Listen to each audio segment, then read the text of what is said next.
So hey everybody, just wanted to do update some news, some molts. We had two more confirmed females molt. This is Lakini. She was a suspected female, Psalmopoeus pulcher. You're not going to see her all. She molted not yesterday, but the day before, I believe. Definitely a female, not mature, probably another couple years actually. Her spermathecae is pretty visible and a little dark, but the uterus externus is not thickened or sclerotized at all.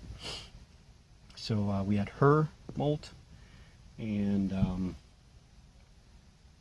give me a second here and I'll get down Apache.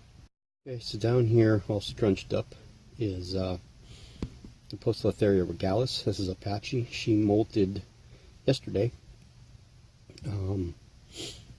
She's a confirmed female now. Probably, it looked like her spermathecae was sclerotized, so she's probably close to breeding. She's a good 6 inches. Not fully quite grown, or quite fully grown yet, but she's found a new home. The mature male Balfouri and Chromatopelma cyaneopubescens. Once she recovers, those three are going to California. I think Lewis is in California. Luis Munoz. And I'm getting back the O species Laos. I'm going to try again, Tapinocenius gigas, 1.5 inches. And a 2.3, 2 3/4 inch Brachypelma bainey. He suspects male, but we're not 100% sure. And what was the other one? Oh, the 1 inch Bumba cabocla. I'm still contemplating the gigas. I hate to get another one and kill it, so I may try something different, like a H. lividum. Or I may get another Davus penniloris or another Avicularia metallica. So those are the three that molted, or two that molted. And I'm going to get Chindi down and we'll update the progress of that one. She's real pretty. Her colors really came out on this molt. I haven't seen her completely out yet, but she has been down here for most of the time. She was here, but I pulled her molt out. She molted over here, so I pulled that out, and she was over here when I did that. Definitely confirmed female. So okay, let me get Chindi. Okay, so if you remember, there was a big debate on Chromatopelma cyaneopubescens on a couple different sites lately, and the question posed is, are they terrestrial or are they semi-arboreal? And the actual answer to both of those is neither. In the wild, they are, I can't remember the exact term, but it's basically a fossorial species, where they will dig at the base of bushes. In where they live is very sandy and clay and dirt and rocky and stone. They will take, like say here, they will dig down bottom of these bushes. They will have a burrow lined with web around, small plants that they'll web around, like Chindi's done here. But I kind of, again, if you look up the information on them, you'll understand exactly what I mean and where they actually come from. It's a very dry, arid, rocky area, very sandy too. They actually live in places where there's a lot of sand dunes. So they do dig, they do use the network of roots of the bush to create their den and web around that to keep the structure of their den. So what I decided to do was put this one in here to see what it would do. And it has become a spider that's living up off of the ground. Now, the term fossorial is anything that is adapted to digging and living underground. So a lot of the tarantulas that we keep are really fossorial. Brachypelma, Aphonopelma, there's a ton of them. Of course, 90% of the old world species that aren't arboreal are fossorial. And a lot of the South American species too that actually dig in the ground and live in the ground. So terrestrial is a loose term for meaning on the earth or in the earth. So you can really categorize terrestrial and fossorial together. And there's another term, it's called subfossorial, which means basically has adapted to digging in the ground, but not in a sense of living in the ground, that it could live either in the ground or on top of the ground. So that's the term that we use as terrestrial. Okay, so when you see GBBs that are, people say GBBs are terrestrial, or Brachypelma or terrestrial. And that is true in the sense of the way that you have it set up. I don't know which one I want to try. Maybe with the Brachypelma vagans that are coming in. Maybe I will take one of them and put them in very, very, very deep substrate. As you know, Brachypelma species, when they're slings anyway, they'll dig anyway. So that may not be a good one to do it with. Maybe the small Brachypelma hamori, not the tiny, tiny one, but the middle-sized one.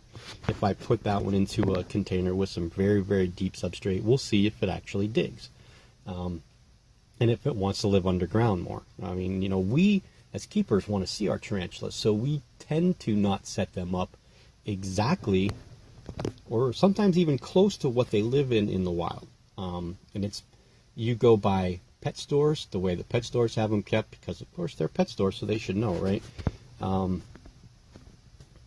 People use the information that's given to them by pet stores, and they have them on display so that you can see them. Okay, if you go to a pet store and you see a Haplopelma lividum, or a whatever it is, lividus, I can't even remember the scientific name. If you go to the pet store and you see one of them in 1 inch of substrate and they're a 4-inch spider, they do that so that you actually see the spider. Not because that's the way it actually lives, but they have to sell it, and they're not going to be able to sell it if they can't see it. Or if you can't see it, why would you buy it? You know what I'm saying? So the impulse buyers is what they're looking for. The people that do their homework, it really doesn't make a difference. But as you can see, this one is all over. It likes to spend a lot of time sitting up on top of here. It's created the web going down, and it's beginning to web some stuff. There is web underneath here. You can see it. So it's webbed under the leaf, on top of the leaf, all the way up, and now over on that side and over here. So we're going to see how this one does over the course of the next couple weeks. Now, there isn't a ton of substrate in there, but there's enough substrate that it could dig if it wants to, and it hasn't touched it yet. So maybe with the proper substrate, sand, dirt, rock, it might. So okay, let's enough of GBBs. Let's move on to some more updates. So the Poecilotheria subfusca highland. Here's another example, perfect example. She has this nice cork tube, which comes around the back, which she could hide in. Okay, I put these leaves in here just for some ground cover, and guess where she is living? There she is. You can see her leg there on the left. She's underneath the leaf. Okay, she's not back here. She's not over here. She is underneath the leaf. So here's an arboreal species that is 4 inches long. There she is, living on the ground under a leaf. So again, categorizing them, generalizing them is more of a better term than categorizing them. We generalize them based on the years of the hobby and what people have said, and we have just accustomed ourselves to listening to that. I agree to most of it to a sense. I disagree with some of it, and I'm okay with having my own opinion on things and people not sharing that same opinion. That's perfectly fine. that's what makes this so good, is that you can share information with people. Sometimes you use it, sometimes you don't. Sometimes you agree, sometimes you don't. That's just the way it's going to be. So she's adapted. I fed her a male red runner, and I can't find it in there, so I'm assuming that she ate it. I'm really hoping that she ate it. I did a video yesterday. It didn't work out real well, but I fed the female Faunopelma seemanni. I brought the Grammostola species mauled down, and I fed the Pamphlobedius platyoma and the Poecilotheria vittata, who molted. But the video just didn't. It was very scratchy for some reason. I'm not really quite sure why. I don't know if the weather was bad. It was rainy. It was windy. So that might have been something to do with it. So I kind of just erased all that. The only thing I kept was, I think, the Happy Dance from the Brachypelma albopilosum nicaraguan.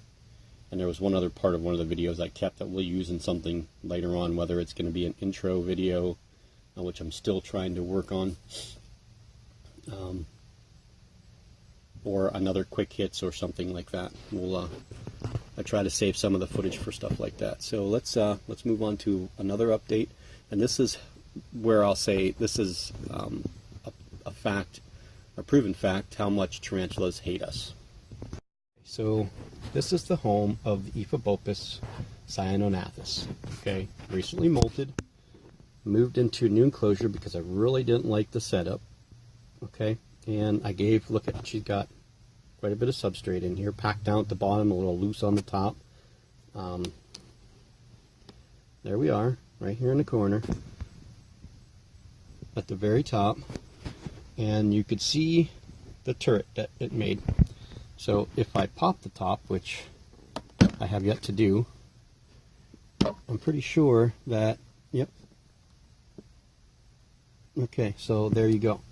Here's the turret that it made all the way up to the top. It had all that dirt to dig in, and it just kind of moved some of this moss to the side, dug itself a little hole right there, just like it did in the other container. So it's got this beautiful, beautiful, I gotta be very careful, this one's very, very jumpy, little log here to live in. And it didn't do it. It didn't burrow underneath there. It decided just to put some web around this stuff and make it difficult for me to feed it. Because now it's going to want to shoot out of the top here, which is at the very, very top, or over here on the side. So we'll have to feed it off to the side and hope for the best when we do get ready to feed her.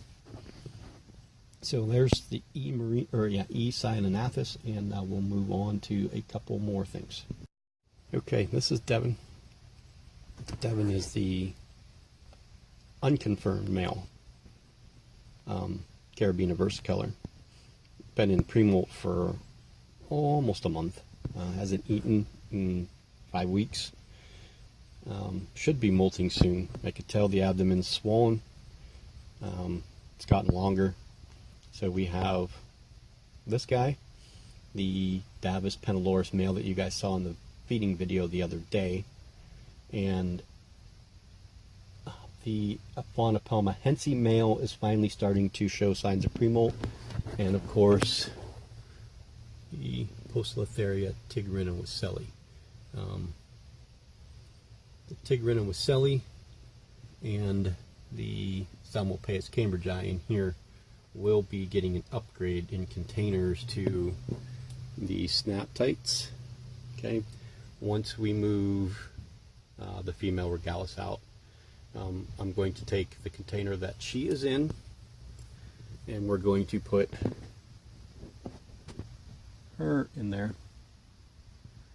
We're going to give her a good 6 inches, 7 inches of dirt. We're going to throw a bunch of logs and wood and leaves and stuff in there and let her do her thing. I'm going to put something that she can climb on and give her that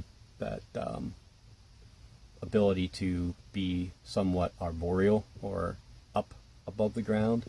She has been up and out a lot. She's so pretty. So we're going to move her into that, and those two out of those into these, along with the Poecilotheria smithii. So Vlad got a hold of me yesterday, said he's mailing my stuff Monday. Unfortunately, the E. baripora, there's Obi, the E. baripora diversipes died in a molt. So that one won't be coming. So he is sending an extra Ephiopus murinus, which I'm not upset about because I really, really love that species. I am a little upset that the diversipes didn't make it, but I was worried about that one from the beginning because of the sensitive nature of, you know, Avicularian and E. baripora and Carabina as smaller specimens. And it was only a half-inch sling, so he did his best. He got it to eat a few times, and then it molted, and it only got about halfway out, so it died from getting caught in its molt. So unfortunately, we won't be getting the diversipes, so I'll have to look for one some other time. But getting the extra murinus is pretty cool. So there'll be 2 of those, 2 Pteronachilus lugardis, 5 vagans, 5 Poecilotheria, Phormictopus cancerides, 1 Fimbriatus, 1 Poecilotheria smithi, who will be in one of these. I'm going to set that up here this weekend. And is that all? I think that's all. 19. There's 19 coming in. So I'll have some busy work to do. That's kind of the reason that I agreed to move. You know, I mean, we're moving this container, we're emptying this container, and we're emptying this container. These 2 boys are going out, so these will be available for something else. Probably my Dolichothele diamantinensis is going to go into one, and probably the Davus penniloris male is going to go into one of these. And then I also have this one here. Oh, the Balfours are coming too. Sorry, 3 Balfours. So I'm going to go ahead and use this for the Balfours. Now, he's sending 3. I have the one little one in there and one in one of those. They're all going to go in here together, all 5 of them. And we're going to see what happens. I'm going to hope for the best. I've been assured by many people that have kept Balfours that they'll be fine. The only one that we're a little bit more concerned about is the little guy, because it is a little bit smaller than the other ones. Although it is probably right around the 1-inch mark. And the one in here is probably about 1 1/4 inches, maybe a little bit more. So yeah, we're going to have a communal of 5. I'm going to get that set up and ready to go too. I have my son went to the creek and got some clay. I'm going to form the clay hopefully into like a cavern system, and then use that as like rock, and put the dirt around it with some leaf litter and maybe some plantage stuff in the sides. And that's going to be their home, and hopefully they'll web the crap out of it, and they'll live happy, 5 of them together, until they get bigger. And then by then I should have downsized not most of mine, but a lot of my collection, that they'll be able to get into something really nice display wise. But I think this is going to be probably good for a good year. Hopefully they'll succeed, and we'll get some great videos out of them, I hope. Tom Moran's videos are always good with his Balfouri, and I've seen a lot of communal Balfouri videos that were on YouTube. There's my LP. She's doing wonderful. Yeah, so that's pretty much the updates of what's happening. I think we're going to go ahead and try at the end of the week to pair KC Tarantula's male Aphonopelma with my female Aphonopelma Chalcodes. And see what happens. I may put him into another deli cup and stick him in there and see if there's any interest whatsoever before I let him out. We'll have to see. I want to make sure that I'm set up right, that I don't know that I'll film it. I'll try. I'll put the tripod up, I guess, and try. I might have to be able to separate them if something happens, and then make sure that when he is done and he decides to leave, he doesn't bolt and get loose in the house. So I'm going to set something up in here to do that. and hopefully that'll work out. If I can't videotape it, or at least the whole entire thing, we'll try and do some clips of everything that happened. So yeah, everybody else seems to be doing pretty good. That one's in pre-molt too. Sorry, that's the Eberopora Eberopora soritoma. That one's in pre-molt. I think the Pteronachilus cordatus is also in pre-molt. We'll be feeding Arkham here in another day or two.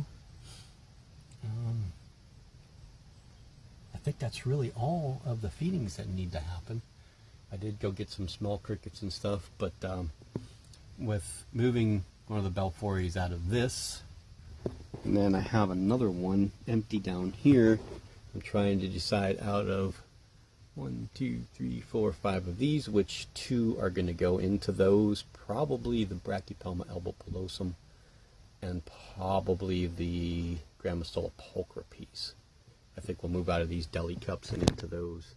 But I may use them for the Phormictopus cancerides too, because they're 1 inch to 1.25 inches. I'm not really sure.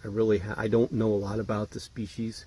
I'm not sure if they're burrows as slings. I don't know if they burrow or not. If they do, I may just put them in the deli cups and be done with it for them. So there'll be 5 of them in the deli cups. The vagans are going to go into matchbox car container along with the Fimbriatus.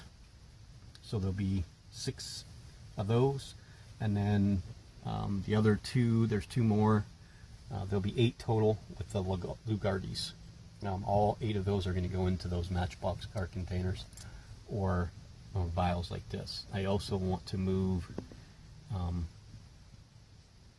the Fimbriatus out of this into one of those.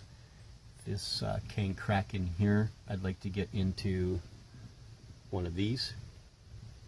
I went to Hobby Lobby today. You can see we got another helmet case. That was already here. 1, 2, 3 softball cases. And I got the last 3 baseball cubes they had. And then, of course, the snap tight for the Poecilotheria smithy.